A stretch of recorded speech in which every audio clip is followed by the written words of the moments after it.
Okay, everybody, this is the big beast of an aquarium. Well, it's only 30-something gallons, but it still looks really big to me. So here it is, Fluvalflex. The protective stuff on the top here. And I'm getting ready to start the setup. Now there's a little mat rolled up in here. Don't know if you can see it. Yeah, there it is. I have to take that out and put it on the stand. This is a stand designed for aquariums, so it's designed to hold the massive weight that will be involved when we fill it with water. So I'm going to kind of show you step by step. Setting this thing up, it will take a period of weeks before we get fish in it, because we're going to have to put water in there and condition the water and put some plants and things like that. All right, let's go ahead and put the mat down, put it on the stand, and then I will put the gravel in. Show you that. Looking down inside this aquarium, you can see there's a built-in filtering section here. I'm sorry about the light, guys. It's not very good, the light in here. But it came with this little box. Here. So I'm hoping there'll be some kind of setup instructions in the box, because this big filter unit, I have no idea how to set it up. So let's open this. Hold on. All right, I opened this box, and it has this submersible pump, which I think goes down inside of here, but I don't have a clue from there what I'm supposed to do with it.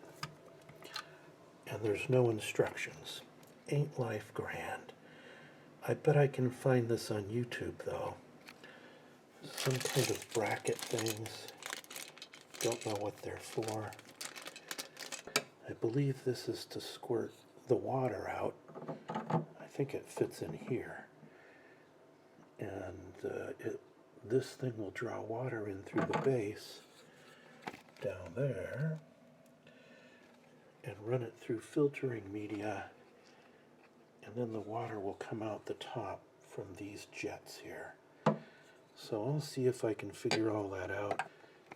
I see some sponge filters here of some kind, and I think there's other filter stuff you put in as well. So I found the instructions. There they are. I found them taped to the cover and the top that goes on this thing here. So what we're going to do is we're going to pull these things out right here. This is part of the filter mechanism. Don't mind all the messy stuff in here, the lighting and such. So we'll bring this in here. It's got a couple of compartments. This foam filter, you have to take this charcoal out of that little bag and take this media, bio balls, they say these are. I think they add proper bacteria to the water. We have to rinse that, so I have a strainer here. And so I'm going to do that, and then I'm going to put them back in the aquarium before I put it on the stand. So it turns out these are in a mesh bag. So we'll get that out of there. Now we can rinse this, get it all rinsed, and then it will fit back in the foam filter thing. And put the charcoal one. That's going to be the messier one. I'm glad they have it in a mesh bag.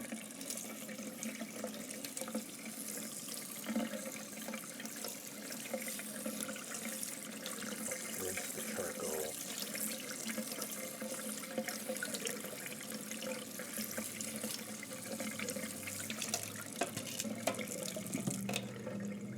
Then we'll put it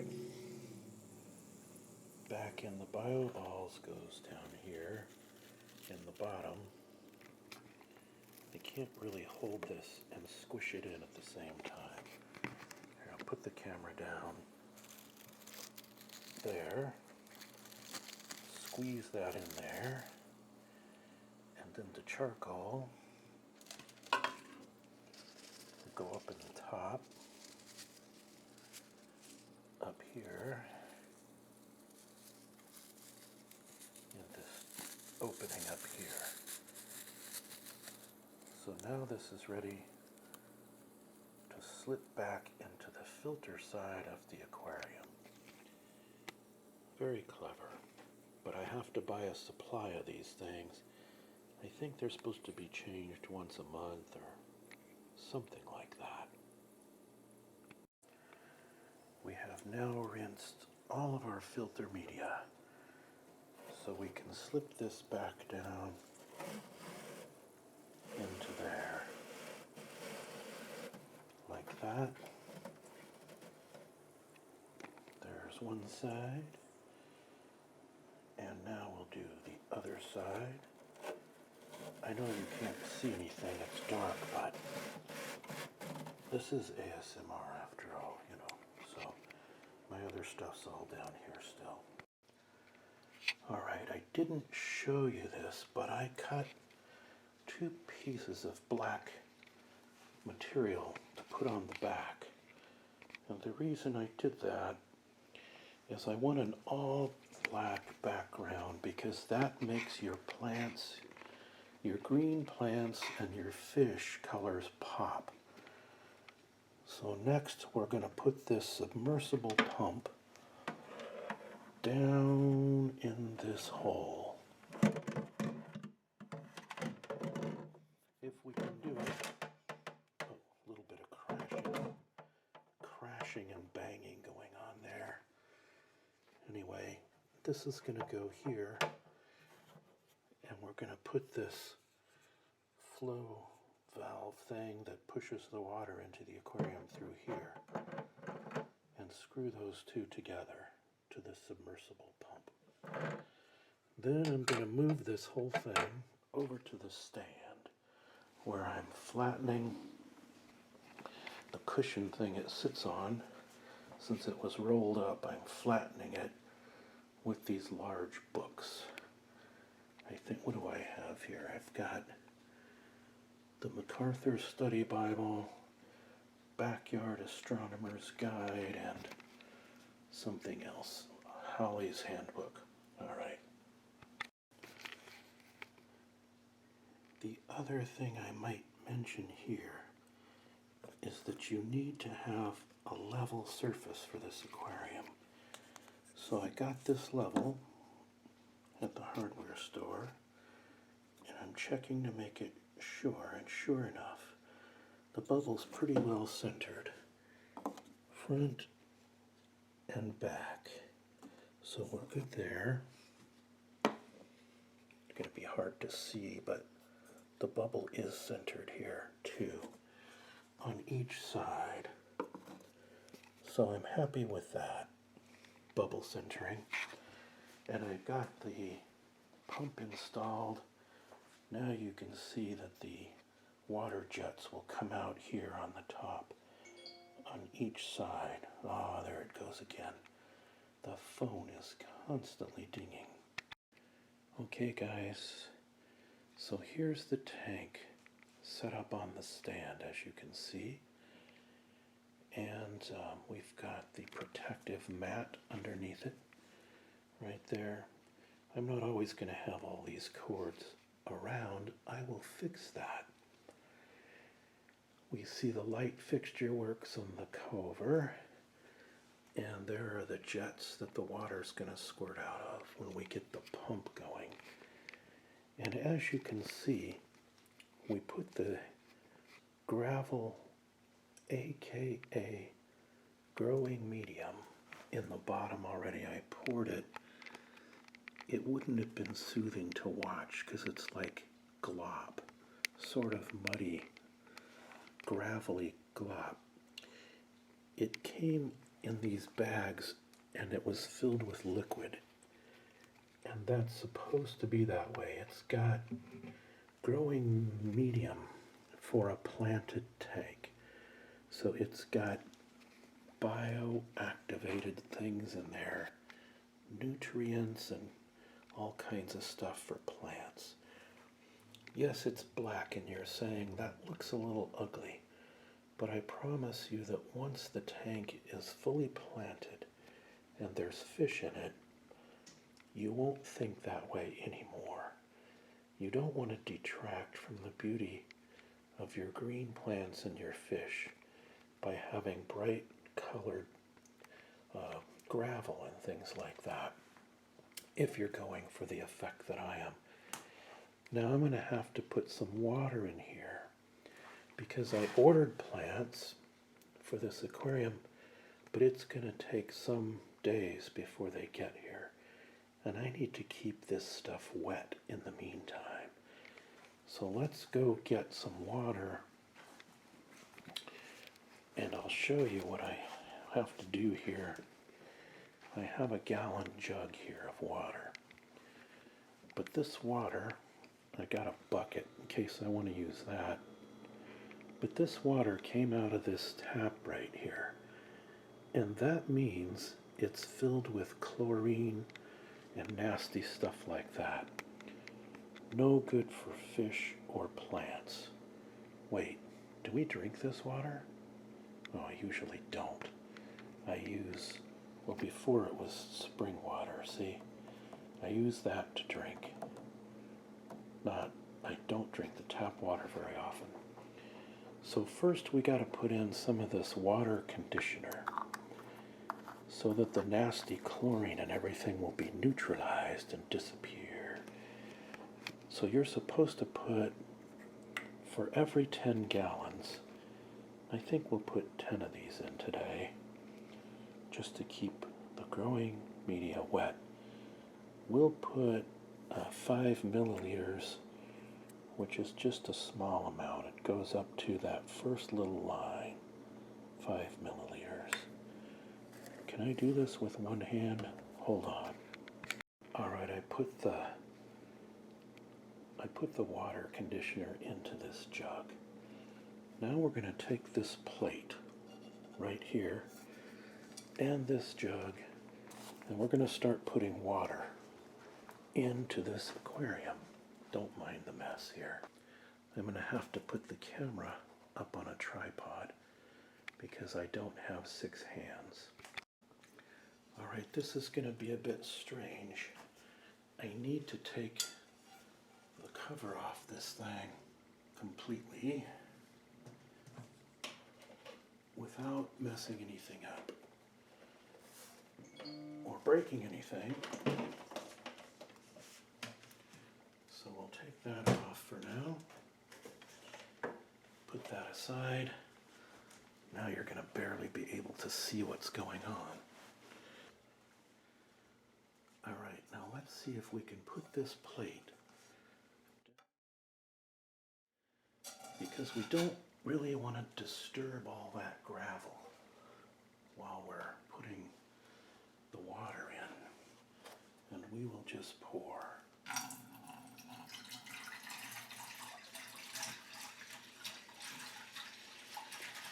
Our first gallon.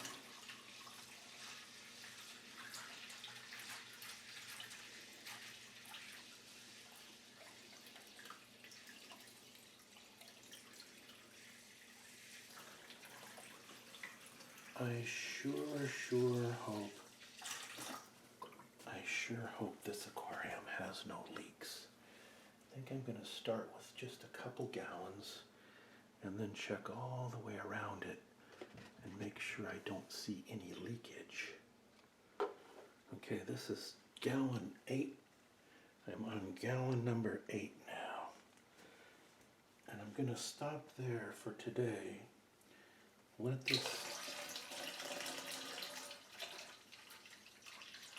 it set overnight.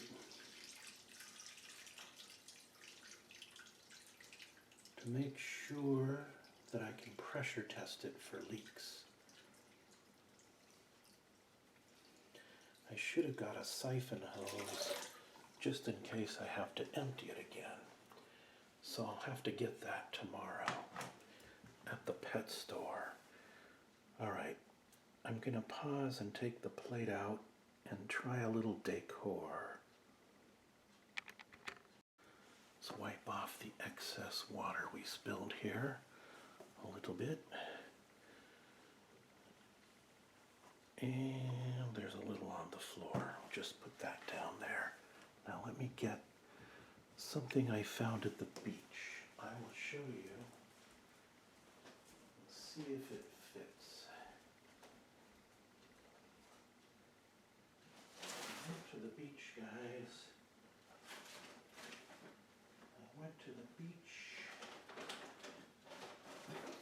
and I hunted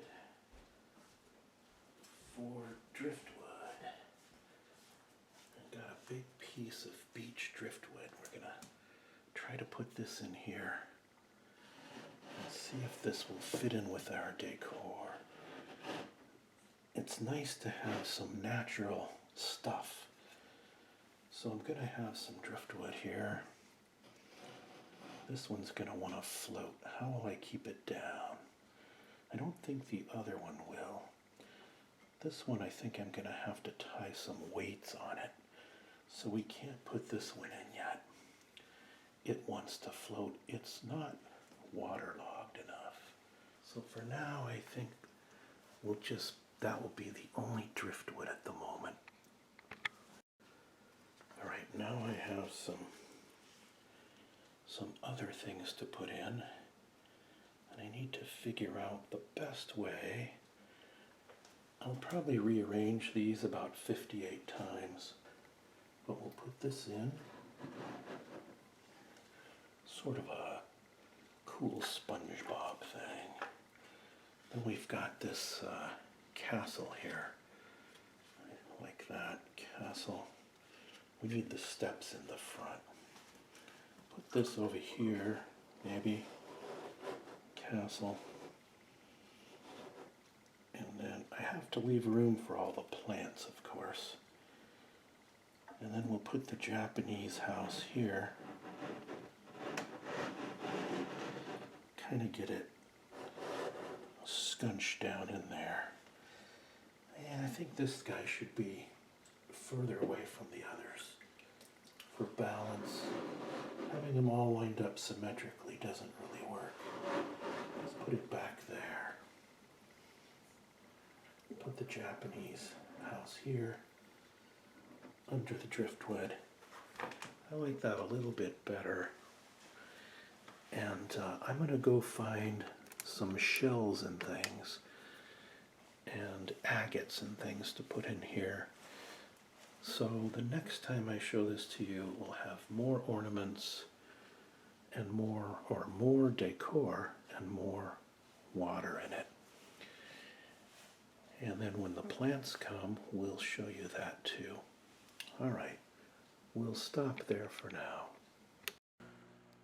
Okay, everyone, so now we have the final result. We have the tank in setup form, and I'm going to go through and kind of tell you what's in here, what fish are in here, and what was involved in setting this up. Up here we have our 2 gouramis. There's 3 in here. This one's an opaline, that gray guy. They're all excited because they think I'm going to feed them right now, which I'm not. When they see me, they get all excited and stirred up. These 2 are called dwarf gouramis, these more orange looking guys. Here we have a loach. The stripy guy here, he's a bottom feeder who helps clean up everything down at the bottom. But he'll run up and grab food from the top too. Then we have three kinds of tetras here. We have two variants of neon. If you look close, some have a greenish tint and some have a more blue tint. Although in many cases they're blue on one side, they look blue on one side and green on the other. And we have here a little golden tetra, and we have a few of those in there. There's another fish up there, back there. That's of course a blue betta. Some people say beta. I say he likes to go hang out by the filter fence and also by the bubble light. Likes that bubble light back there. And that little patch of grass back there. This tank is fully planted. Let's see if we can spot the cat. Oh, there's a little shrimp down here. Let's zoom in on him. See if you can see him. See the little shrimp? He helps clean things up on the bottom. So he's a good little cleaner. We'll zoom all the way on. Oops, can't focus if I zoom too much. He went and hid again. Most of the things, almost everything in here was picked up at the beach. These shells, all of these agates, jasper, the quartz jasper there, the urchin, abalone shell, carnelian agates back there. On the bubble light, we collected this stuff. Here's some more down here, you can see. Some agates, some more stuff over here, including that ab shell. There's a big ab shell back there. It's driftwood. So the plants, this is a planted tank. It keeps your aquarium more healthy. And they add oxygen to the water, but what they also do is they feed on some of the waste from the fish, fish poop. So that keeps your aquarium more healthy, since the plants are going to use that as fertilizer and turn it into more benign type of stuff. But you still have to do some water change activity. From time to time, I replaced about a third of the water today because you have to do that every couple of weeks. But you've got to put a little water conditioner in it. I'll show you. I put this Aquarium water conditioner in, just 5 milliliters, just a tiny bit in the cap for 10 gallons. This is a 32-gallon tank. So what I do is I take about 10 gallons out. Sometime I'll show you how I do that. It's a little bit tricky, but I have an easy method. I don't try to leach it out into buckets or anything like that. Somewhere down here there's a little Plecostomus plico, what they call there he is in the Japanese tea house. I don't know if you can see him back there. There's 2 of them in the tank. Sometimes they'll attach to the side of the glass, and just hold on with their sucker mouth. But what they do is, they do a great job of cleaning the algae in this aquarium. Like, see this algae on this piece of driftwood? it was covered in algae before, and they have cleaned most of it off. But even better, in the back of the tank, back there, that dark surface, that had all kinds of algae growing on it.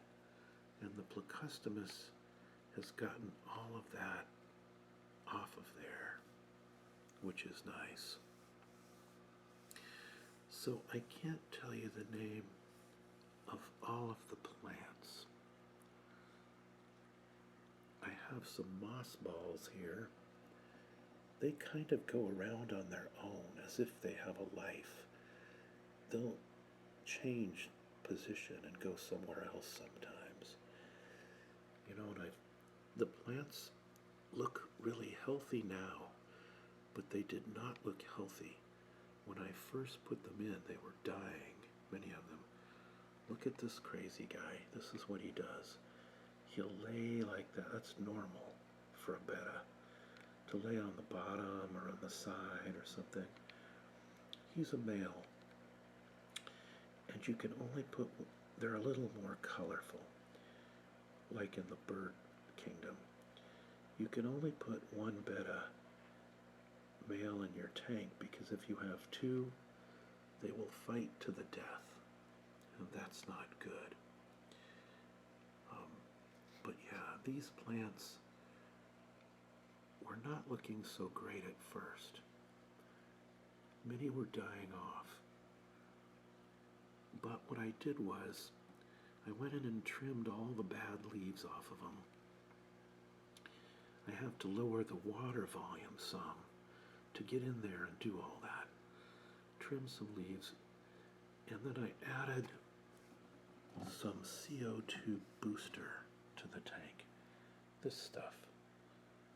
Because, you know, plants live on carbon. Carbon dioxide, that's what they live on.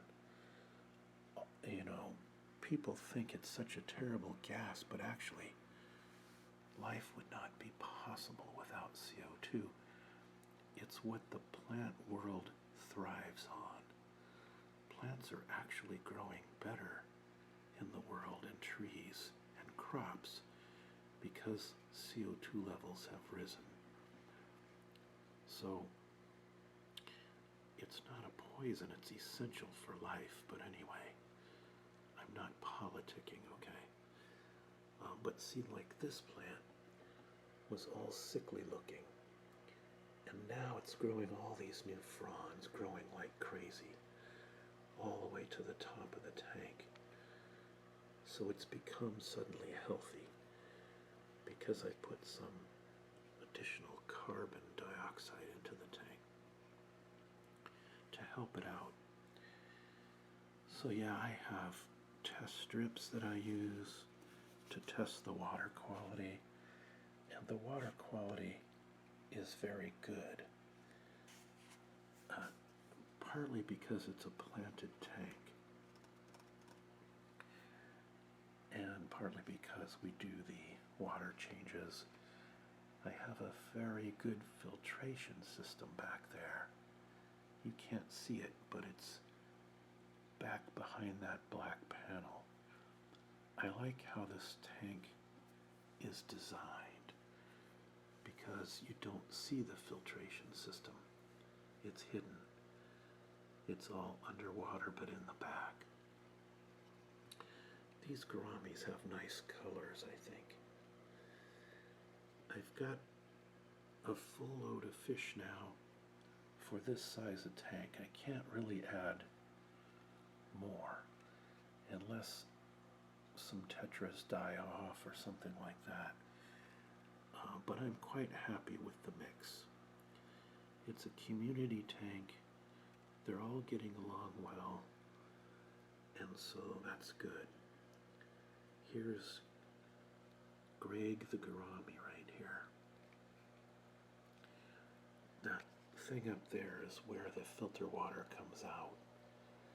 See, they're very curious. They're looking at us going, so what are you going to do?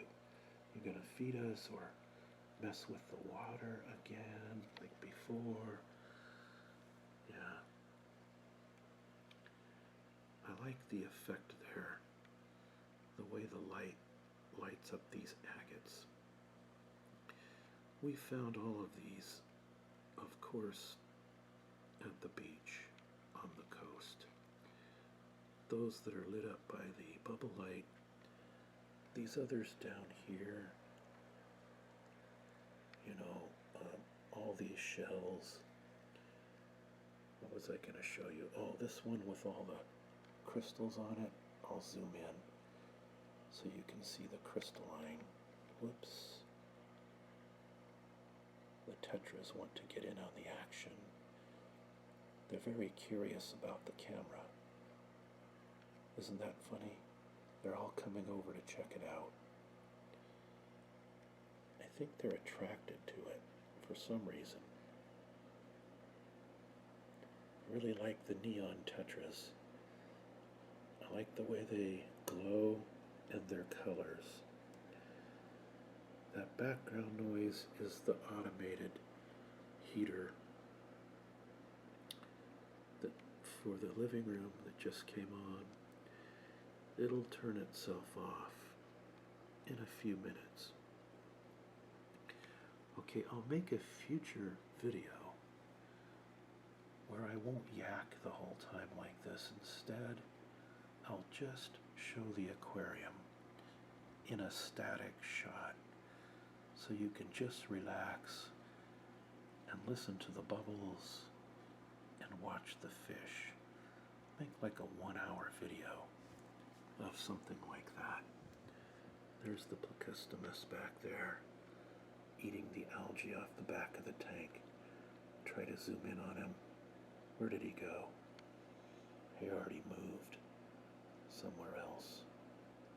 Oh, here, no, that's the loach. Little stripy loach coming over to say hi. These fish all seem pretty happy. But wouldn't it be kind of boring to be a fish? All you get to do is just swim around. You can't get on the internet or, you know, watch movies. Or for these guys, we are the movie. See, these gouramis will actually nibble on algae. These loaches are interesting to watch too. I really want to show you, before I close this video, I want to show you the little catfish. I don't know why I'm obsessed with showing that to you. I don't know where it went. I saw one behind the little Japanese tea house, but he's out of sight now. Yeah, the water will be more clear the next time we video this aquarium than it is today, because the filter has to do its work. I stirred up a lot of sediment and debris today because I did a final planting. This plant is new and I planted it today. But when you're taking water out, you suck up a lot of the debris and stuff, and it gets all stirred up, and it takes a day or so for the water to get really clear. See how these gouramis help keep down the algae also? So you don't want to overfeed them, because they'll help the other cleanup fish keep your aquarium nice and clean. I just have one more fish coming, which is a Chinese algae eater. See, everything's made in China now, even fish. So my Chinese algae eater will come, and he'll eat things like this string algae that you see. I don't know if you can see it. Yeah, hanging off there. String algae and some of the fuzzy algae that's on this driftwood. The Chinese algae eater will eat that. So anyway, this whole project, start to finish, took about, let's see, I set it up right after Christmas, I think it was. And so it took about no, it was before Christmas when I set up the tank. It was just after Thanksgiving. Oh, there he is. See if I can zoom in on him. There's the little Plecostomus catfish. He's back there, see? Hiding, let's get up here where we can see him. There he goes. He's checking out the abalone shell. But he's running around pretty fast. He's gonna be hard to track. Anyway, it took about 2 months to get the tank to this maturity level. And that's actually very quick. It can often take a lot longer than that to get a tank matured, but I took some shortcuts, like putting a bunch of goldfish in it first to start the tank into its cycling mode, and things like that. There's the little cat. Oh, there's the other one over on the you get a weird shot. Yeah, it took about 2 full months start to finish, but it's definitely well worth it. It's a lot of work, guys. You don't just dump the water in and add fish.